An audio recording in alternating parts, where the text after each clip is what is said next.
Degustar a vida, trouxemos o engenheiro agrônomo, permacultura. O que é isso? Degustar a vida quer viver bem. A gente já volta.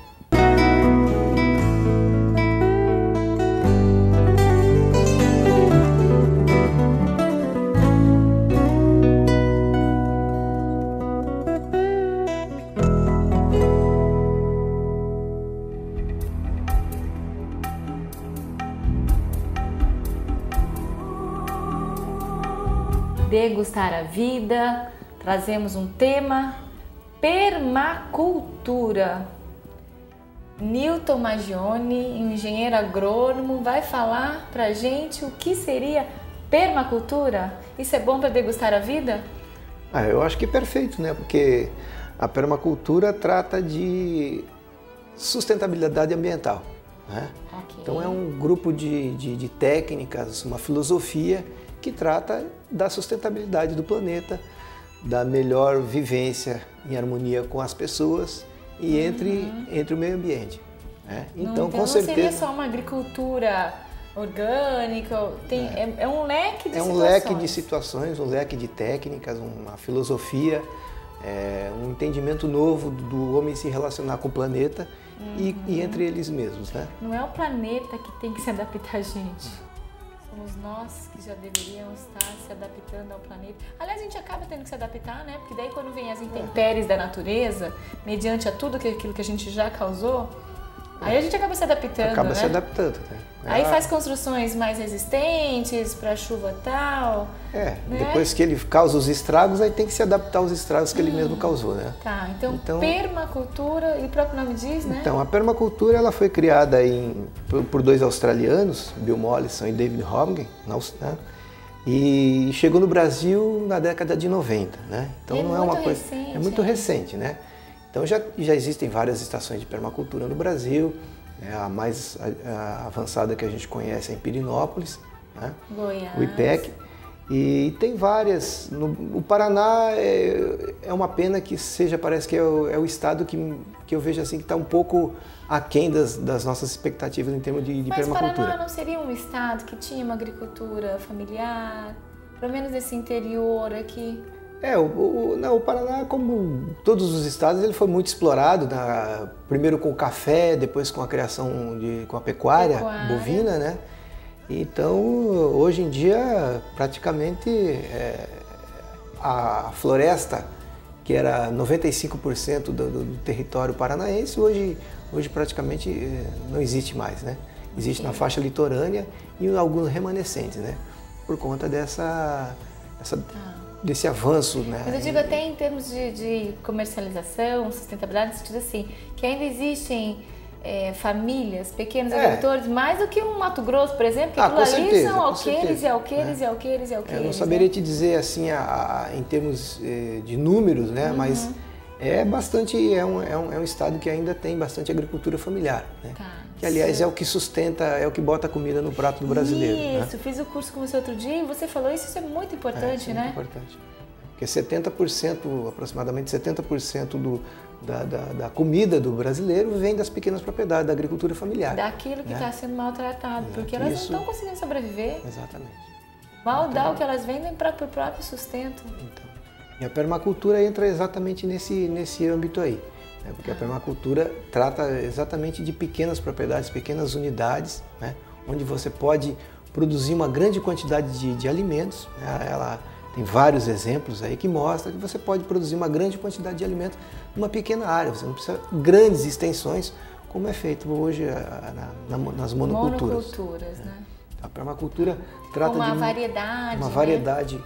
Esse é o princípio básico, né? Você ter o máximo de diversidade possível, né? Dentro do sistema permacultural, o sistema agroflorestal, onde você pode estar utilizando as florestas, né? Que a vocação do nosso solo, como a gente estava falando do Paraná, você pensar nos primórdios, todo o solo paranaense era coberto basicamente por floresta. E você pode hoje, com as técnicas de permacultura, explorar no sistema agroflorestal uma floresta de maneira sustentável, sem você ter que fazer aquela devastação, corte e botar fogo, né? Que além botar fogo então para o solo e para todo o resto. Além de você estar aumentando a taxa de dióxido de carbono na atmosfera, né? Você ainda está acabando com o solo e perdendo milhões de metros cúbicos de madeira que poderia estar sendo aproveitado. Você disse uma situação também, né? Que as culturas que não cuidarem bem do solo estão fadadas a desaparecer. A desaparecimento. As culturas ali, depois, no Nilo mesmo, por exemplo, depois de fizeram as margens, né? Mas depois que fizeram uma barragem ali que parou aquele sistema de encher e vazante, você vê que acabou com a agricultura que é ao longo do Nilo. Porque acabou com aquele sistema natural que era de adubar o solo com as cheias e etc. Que é uma civilização que originou-se toda pelas margens do Nilo. Então, se você não cuidar do solo, a civilização que não cuidar do solo está fadada a desaparecer, né? Então, a permacultura também, além de todos, como se trata de cuidar do planeta e como um todo, o solo é algo assim que tem que ser tratado com mau carinho, né? Sim, é como na mão, como a pele de um bebê. Ele deve ficar sempre coberto, né, de cobertura morta, de cobertura viva, para jamais ser agredido tanto pelo sol como pelo excesso de chuva. E por que você, um engenheiro agrônomo, claro, um engenheiro agrônomo também, né, é a terra, mas você, pessoa, Milton, gosta desse tema, estuda esse tema, pesquisa esse tema, vive isso para poder degustar a vida? Bem, eu já sempre tive uma tendência de gosto pela natureza, né? Desde criança, a gente já foi criado muito ligado a propriedades rurais, então aquela coisa de tomar banho de rio, subir em árvore para colher fruta, cachoeira, andar a cavalo. Então eu sempre tive um gosto pela natureza, né? Eu sempre tive uma ligação muito forte. Aí, depois da minha adolescência, eu, por influência de um primo meu e muito amigo meu, que fazia agronomia também, e a gente, no período de férias, ele voltava da faculdade, a gente conversava muito, e ele falava muito e ele também falava muito de um professor dele, o José Lutzenberger, que é um ícone da agricultura ecológica no país. E isso foi me influenciando, e ele foi me passando material, eu fui lendo, e esse gosto foi... Tá, então você já entrou na graduação com agricultura ecológica? Já tinha na cabeça. Então, desde você não foi não caiu de paraquedas, assim. Então, mesmo no tempo de faculdade, a gente já tinha um grupo de discussões entre os alunos, a gente, por afinidade, a gente já tinha o tema agricultura ecológica, agricultura orgânica, os vários temas que elas são chamadas, né? A gente já discutia esse tema, né? Aí tive contato com um livro muito interessante, que é o Primavera Silenciosa, da Raquel Carson, que já batia bastante na Revolução Verde, que é essa criação de cultivo por agrotóxicos e adubo químico. E ela é de onde? De que origem esse livro? Nossa? Não, ela é... Agora me foge a nacionalidade dela. E depois tive contato com Ana Maria Primavesi, com um livro fantástico que chama Manejo Ecológico do Solo. Acho que todo profissional da agronomia deve ter conhecimento desse livro. Então a gente vai desenvolvendo isso aos poucos, e aí quando eu conheci a permacultura, aí me apaixonei de vez, porque ela não trata só de agricultura, mas de um conjunto de sustentabilidade. Aí então fala das construções, do cuidado com a energia, o cuidado com a água, que a água e a energia são os grandes problemas que a gente vai estar enfrentando em relação à escassez, né? Nos próximos tempos aí. Tá. Degustar a vida precisa de um intervalo, e depois do intervalo eu quero saber quais os benefícios, que tem muitos, da permacultura. Já voltamos.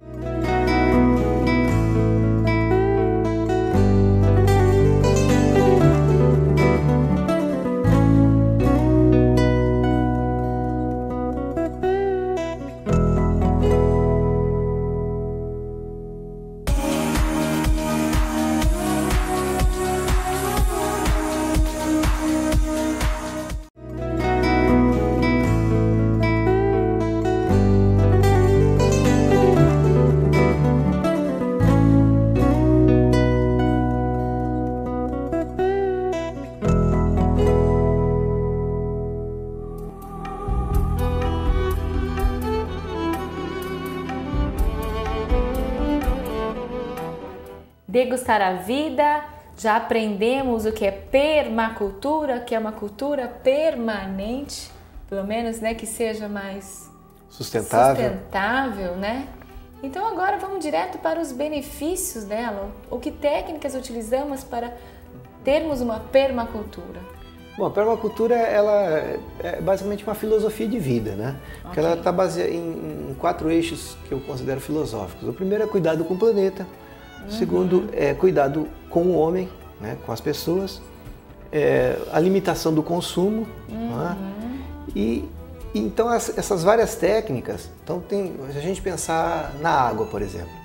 Então a água é algo que está em escassez, então com a permacultura a gente pode estar fazendo tratamentos de esgotos alternativos, por exemplo. Tem as bacias de evapotranspiração que você pode estar usando as águas cinzas, que são aquelas águas que não estão contaminadas com fezes, por exemplo. Água do banheiro, água da pia, né? Água do tanque, você pode jogar numa... Água com detergente também estaria contaminado, mas dá para você resolver esse problema. Essas bacias. Exatamente. A bacia de evapotranspiração seria para as águas negras, que a gente chama, que é as águas contaminadas com fezes. Então, você pode optar, dependendo das situações, você pode... Esse para os banheiros que são com água. Com água, né? Então, se você usa um banheiro com água, você joga uma forma em vez de estar jogando nos rios... Porque a água só arrasta, né? Exatamente. A água não limpa nada nesse sentido, né? Ela está só arrastando. É um veículo para conduzir fezes. Tira bem a verdade, tira merda de um lado para jogar para o outro. Para jogar para o outro. E o gasto, né, com a água é muito grande. Só que em algumas situações a permacultura dá prioridade para o banheiro seco, que é uma outra técnica que parece que quem ouve banheiro seco, mas como assim? Que vai cheirar, né? Porque eu lembro banheiro de sítio, eu lembro. Então, era diferente. Porque é diferente. Então o banheiro seco, o que você faz? Ao invés de você usar água, você vai usar serragem ou um material seco picado. Porque você aumenta a chamada relação carbono-nitrogênio, que isso impede aquela decomposição, aquela putrefação. Então você, ao invés de dar uma descarga, você joga um punhadinho de serragem. Isso tem uma questão de uma temperatura externa também. Daí tem o seguinte, esses banheiros normalmente eles têm esses dejetos, eles são depositados na face norte, onde você pega bastante insolação, né? E ali já os próprios patógenos, pelaquela ação da temperatura, vão sendo eliminados. Mas eles depois esse material é retirado, fica aproximadamente 6 meses quieto no lugar sem pegar água, né? E ele pode ser usado no minhocário, numa compostagem, pode ser usado tranquilamente sem problema nenhum, né? E essa temperatura também ajuda a aeração, porque isso tem que ter um sistema de saída de ar para sair o mau cheiro, né? Então você pode usar o banheiro normalmente, você pode entrar num banheiro seco, é só a gente vendo para acreditar mesmo, né? Mas tá aí, tem vários exemplos. Então o banheiro seco seria uma forma de você estar tratando as fezes, né? Sem gastar água. Se você gastar água, você pode estar usando a bacia de evapotranspiração, que é um sistema também de tratamento anaeróbico, onde a água não contamina o subsolo. A dificuldade, de repente, num prédio, como seria uma construção de um prédio? O problema é o seguinte, que as adaptações é meio complicado, né? O importante é que os arquitetos, né, os bioarquitetos, espero que uma nova geração de arquitetos pense nisso. E quando você vai pensar na casa, já pense nessa questão, né? Pense no banheiro seco, porque daí você faz uma construção adequada àquilo que você necessita. Porque adaptar, às vezes, fica um pouco complicado, né? Por exemplo, quando a gente está falando de água, a coleta de água de chuva, por exemplo, né? Agora mesmo, sábado, que a gente estava lá no curso, choveu 78 milímetros, quer dizer... Só na minha casa lá, que tem um teto de aproximadamente 100 metros quadrados, você poderia estar coletando 7.800 litros. Quer dizer, isso são quase 10 mil litros o consumo mínimo que a Sanepar, a taxa da Sanepar, aí, o consumo mínimo, né? Então, quer dizer, com uma chuva apenas, você poderia estar acumulando água para praticamente um mês para uma família pequena, né? Você colocar 2 cisternas, então veja bem, então a economia de água, então o arquiteto quando vai fazer essa construção já pode estar pensando nisso aí. De fazer o coletor. Fazer o coletor, né? Coletar essa água da chuva, quantas águas, que é uma água que inclusive você pode beber, uma cisterna bem feitinha, não tem problema, você pode estar bebendo aquela água, porque ela tem um sistema onde a primeira água ela é coletada num reservatório, que é aquela água que limpa o telhado, né? Depois o resto da água pode ficar armazenada ali. E o tratamento praticamente não existe, dependendo, você pode usar. Os que eu tenho conhecido não tem tratamento nenhum, porque a própria cisterna, ela, na camada interna, ela cria uma camada natural de bactérias que consome com os patógenos. Perfeito. Então você pode estar usando água, uma simples filtragem depois, é água perfeita para beber, sem problema nenhum. Então cuidaríamos da água, né? Cuidaremos da água. E da energia? Questão da energia. Você pode estar usando, dependendo do local, se você tiver uma pequena floresta, só com as árvores caídas você pode estar usando a lenha, no fogão a lenha. Você pode estar usando o aquecimento solar. Existem vários coletores solares que você faz com garrafa PET, com cano, que é muito simples, né, para aquecimento de água do chuveiro, por exemplo. Você vai estar economizando. A energia solar transformada em energia elétrica é um pouco complicada, ainda está um pouco caro, mas eu acho que logo vai ter uma solução bem interessante. A questão da iluminação, né? Se você faz uma casa de um material com uma boa capacidade térmica, por exemplo, você já vai evitar o uso de ar-condicionado. Faz uma casa com uma boa capacidade de iluminação, você não vai estar precisando usar tanta iluminação artificial. Você pode estar usando as lâmpadas de LED. Eu conheço uma casa de 2 pessoas onde eles com 150 watts, com lâmpadas de LED, ele ilumina a casa inteira. Quer dizer, uma lâmpada comum dessas amarelas aí tem 100 watts em média.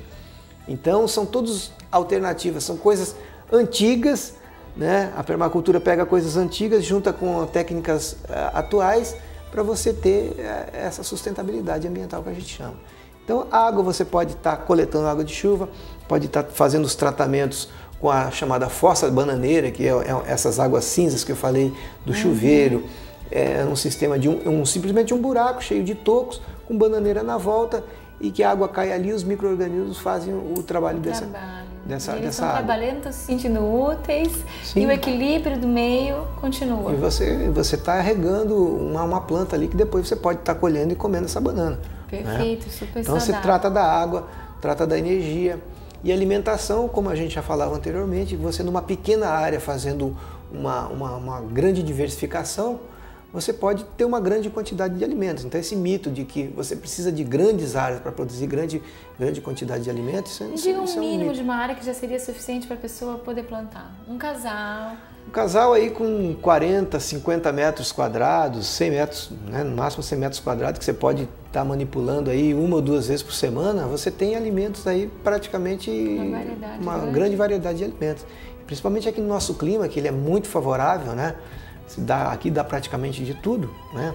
Olha, então aí, exceto dezembro, janeiro e fevereiro, que é um pouco escasso de água, mas se você tem uma reserva num telhado, uma cisterna vinda de um telhado, por exemplo, você pode passar tranquilamente, pode estar usando essa água para regar as plantas, né? E o solo tem que estar bem, né? Você disse que claro, o solo é muito importante. O solo é importante. Aí você trabalha, por exemplo, com cobertura. Então, às vezes você passa a ver uma agricultura aí com uma grande quantidade a terra foi arada e o solo está exposto, quer dizer, imagina a quantidade de evaporação, quanta água está se perdendo nesse solo exposto. Se você conserva o solo coberto com uma camada de palha ou mesmo com vegetação, você já vai estar diminuindo essa evapotranspiração, né? Então, a permacultura, eu me apaixonei nela, como você começava o bloco, né? Exatamente por isso, porque o conceito de sustentabilidade é bastante amplo e você observa a propriedade de uma forma holística, de uma forma sistêmica, onde todos os elementos são interconectados. Né? E tem que estar em equilíbrio. Em equilíbrio. Degustar a vida, precisa de um intervalo de novo, vai rápido, porque esse tema interessa, né? Esse tema é o futuro, é o presente que é o futuro. A gente já volta.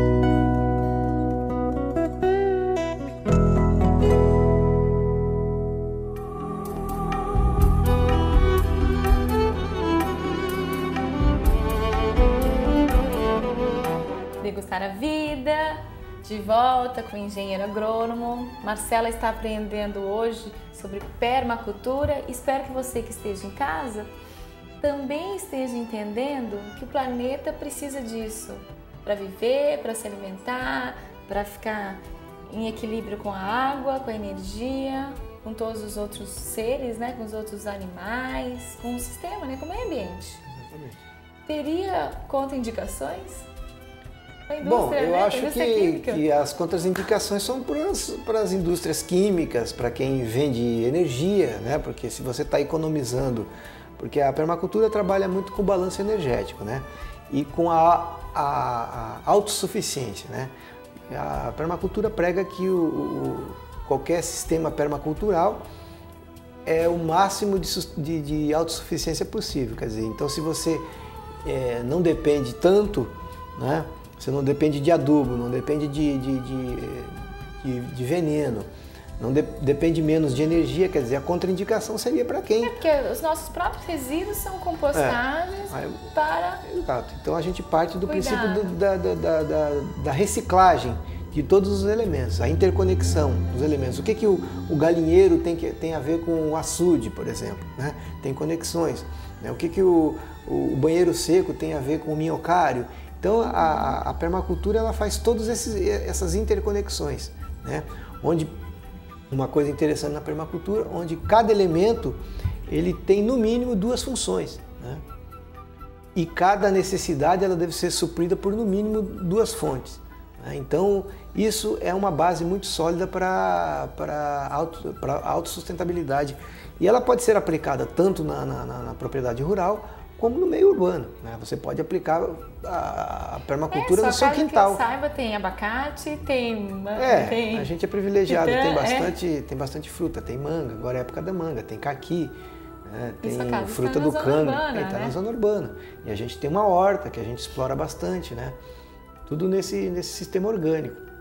Então depois que você equilibra o ambiente, quer dizer, os problemas de praga praticamente não existem. Praga entre aspas, é tão fácil falar que é praga, né? Então, praga no sentido convencional, ela não existe. Para a permacultura não existe. Porque tudo são seres que vem em excesso é porque tem um desequilíbrio, que você disse. Porque sempre há um desequilíbrio, né?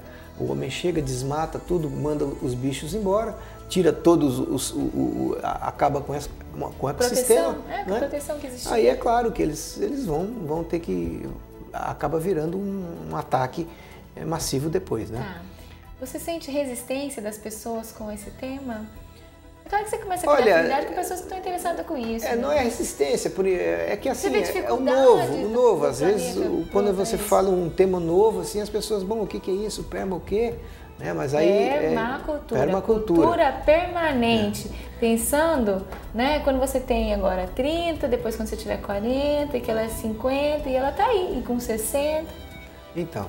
Então, contraindicação eu sinceramente não vejo, né? Tá, mas resistência, dificuldade.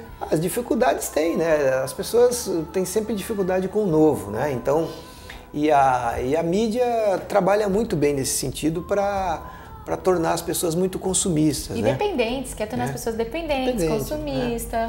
Então, porque quem financia é quem tem energia, quem financia é quem está interessado que você não tenha saúde. Então, essa resistência às vezes existe, mas por uma falta de informação, né? Porque as pessoas abertas, que se informam, que estão preocupadas com a questão da energia, com a questão da divisão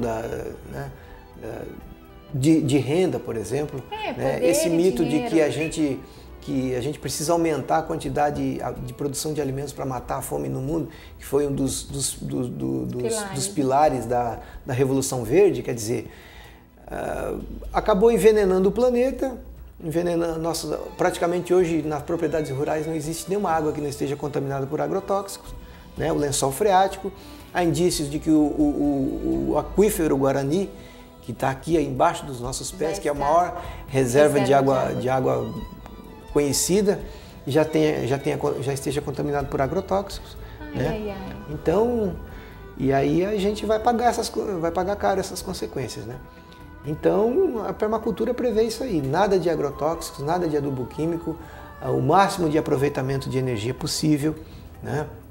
e o cuidado com as pessoas e a distribuição dos excedentes, como eu falava, os quatro pilares lá, né? Cuidado com o homem, cuidado com o planeta, distribuição dos excedentes e o limite do consumo, né? Quer dizer, a gente pode viver bem sem ter que estar com o último equipamento da moda, né?